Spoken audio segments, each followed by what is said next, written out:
안녕하세요. 최범균입니다. 스프링 데이터 JPA 기초 두 번째 영상, 메소드 작성 규칙에 대해서 알아보겠습니다. 지난 영상에서 DB 연동 코드를 구현하는 방법을 이제 잠깐 살펴봤는데 간단했죠? 리파지토리 인터페이스를 상속을 하고 그리고 정해진 규칙에 따라 메소드를 추가하면 끝났는데 이 메소드를 어떤 식으로 작성하는지 그 규칙에 대해서 알아보겠습니다. 먼저 식별자로 엔티티를 조회하는 메소드. 이 메소드는 어떻게 만드냐? 두 가지 형태로 만들 수 있는데 먼저 첫 번째는 엔티티 타입을 리턴하고 find by id 그리고 id 타입을 받는 메소드고요. 또 두 번째는 옵셔널을 리턴 타입으로 사용하는 메소드예요. 둘 다 그 id에 해당하는 엔티티가 존재하면 그 엔티티를 리턴하고 또는 옵셔널 같은 경우에는 그 엔티티를 갖고 있는 옵셔널을 리턴을 하고요. id에 해당하는 엔티티가 존재하지 않으면 t 엔티티 타입을 리턴하는 애는 null을 리턴하고 옵셔널 타입을 리턴하는 경우는 empty 옵셔널을 리턴을 합니다. 이제 밑에 구현 예를 들었는데 id가 이제 스트링 타입이고 엔티티가 유저 타입일 때 보시는 것처럼 옵셔널 유저를 주고 find by id 그 다음에 id 타입이 스트링이니까 이제 스트링을 주는 거죠.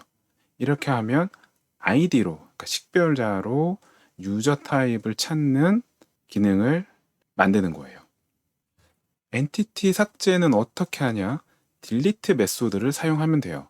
두 가지 형태가 있는데 첫 번째는 삭제할 엔티티를 전달받는 delete 메소드가 있고 또 delete by id 메소드가 있는데 이 메소드는 id 값을 이제 그 엔티티에 해당하는 id 값을 전달받아요. 그런데 delete by id 같은 경우는 내부적으로 find by id로 엔티티를 찾고 나서 그 다음에 다시 delete에다 전달하거든요. 그러니까 실질적으로 두 개는 이제 같은 기능을 하는 거죠.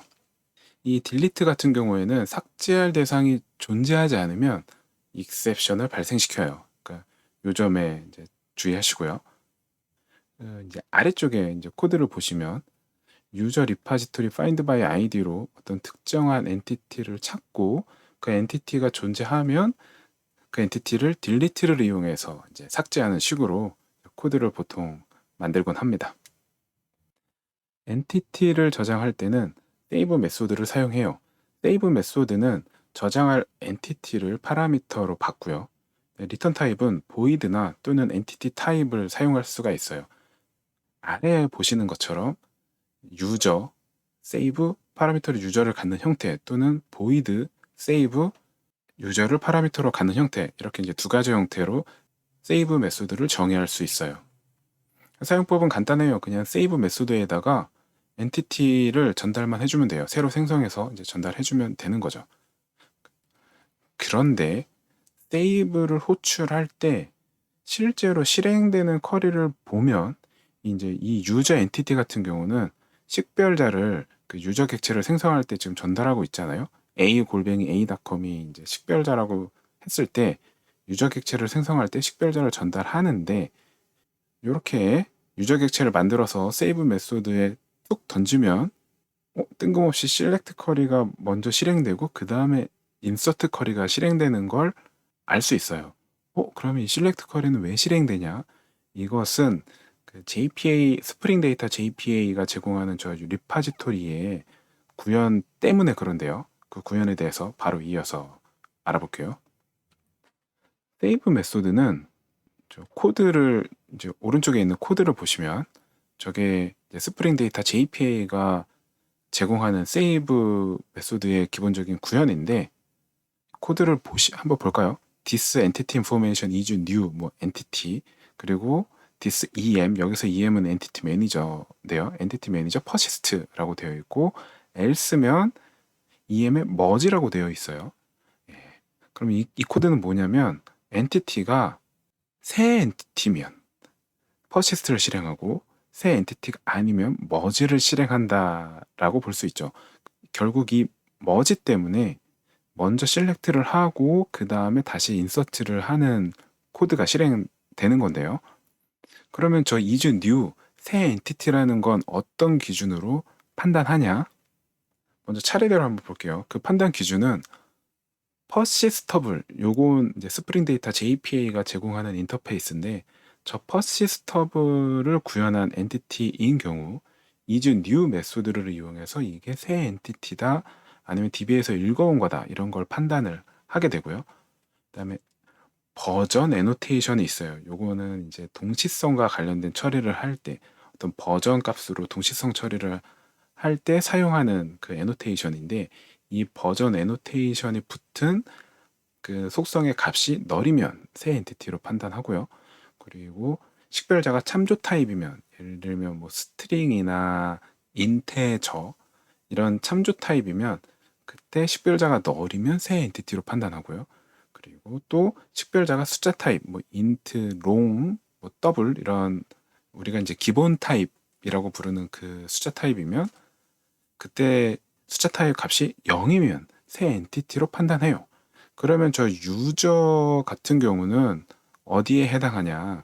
식별자가 스트링이니까 참조 타입인데 널이 아니죠. 그래서 새 엔티티로 판단하지 않는 거고, 그래서 이어서 머지를 실행하는 거예요. 머지를 실행하다 보니까 셀렉트를 먼저 해서 기존의 엔티티가 존재하는지 확인하고 존재하지 않으니까 인서트 쿼리를 실행하는 거죠.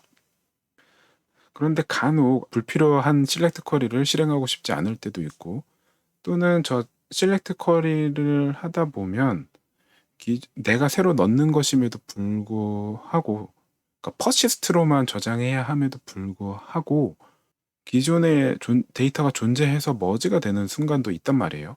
그러니까 그런 걸 방지하고 싶으면은 앞에서 봤던 그런 is new 새 엔티티에 해당하는 조건을 충족시켜야 되는데, 식별자가 스트링과 같은 타입이면, 그러니까 참조 타입이면 식별자를 지정을 해줘야 되잖아요. 그래서 이런 경우에는 이 퍼시스터블 이제 인터페이스를 직접 구현해 갖고 인서트 쿼리가 실행되지 않게, 실렉트 쿼리가 실행되지 않게 방지할 수가 있습니다. 지금 보시는 코드는 퍼시스터블을 이제 구현한 얘인데요. 요거는 제가 이제 어떻게 구현했는지 자세하게 설명은 드리지 않을 거고, 뭐 이제 코드가 궁금하신 분들은 이제 깃허브에 있는 코드를 좀 참고해서 실제로 어떻게 동작하는지 확인해 보시면 좋을 것 같습니다. 그리고 특정 조건으로 엔티티를 찾는 기능이 있어요. 요건 어떻게 하면 되냐? find by property 그리고 값을 주면 돼요. 그러면 해당 프로퍼티가 특정 값인 대상을 조회해요. 얘를 이제 들어봤는데 리스트 유저 그리고 find by name 그다음에 스트링 name이라고 했는데, 이 경우는 유저 엔티티에 있는 name 속성의 값이 저 파라미터로 준 name과 같은 그 유저 엔티티 목록을 리스트로 이제 리턴하는 메소드인 거고요. 그 두 번째 리스트 호텔 그다음에 find by grade and and도 돼요. name 그리고 그레이드와 네임이 각각 파라미터 G 네임과 같은 그런 호텔 목록을 리스트로 구하는 그런 또 find by 메소드인 거예요. 이런 식으로 find by property 이름의 형태로 특정 프로퍼티의 값이 지정한 값과 같은, 특정 프로퍼티가 지정한 파라미터로 전달한 값과 같은 엔티티 목록을 조회할 수가 있고요.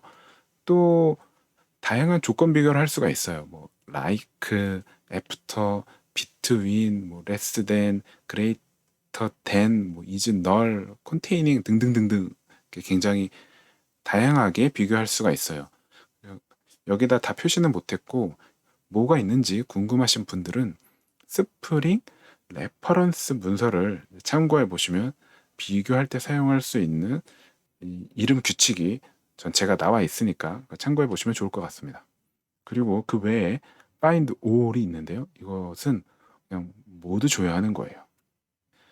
정리를 좀 해보면 정해진 규칙에 따라 인터페이스에 메소드만 추가하면 끝난다는 걸 다시 한번 알 수가 있고, 하지만 주의할 점이 있어요. 그 find by 형태의 메소드를 남용하면 안 돼요.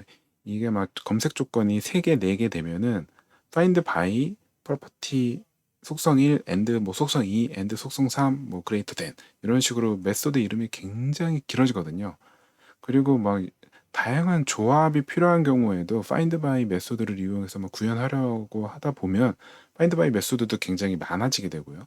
그래서 find by 메소드는 단순한 경우에만 이제 사용할 것을 추천드리고, 검색 조건이 단순하지 않으면, 좀 복잡하면, 그리고 뭐 몇 가지 조합이 들어가면 at 쿼리를 이용해서 그냥 직접 쿼리를 JPQL 같은 쿼리를 직접 사용하든가, 또는 제가 계속 이제 JP의 기초 영상에서도 계속 강조했던 건데, 그냥 조회 전용 기능에서는 그냥 SQL, 마이바티스와 같은 걸 사용하거나 JDBC 템플릿 같은 걸 사용해서 그냥 SQL을 직접 사용하거나, 또는 JPA를 그래도 활용하고 싶다 그러면은 뭐 다음 영상 정도에서 소개할 스펙 같은 걸 사용하셔도 되고, 또는 이제 커리 DSL 같은 걸 사용하는 것을 검토해 보기 바랍니다.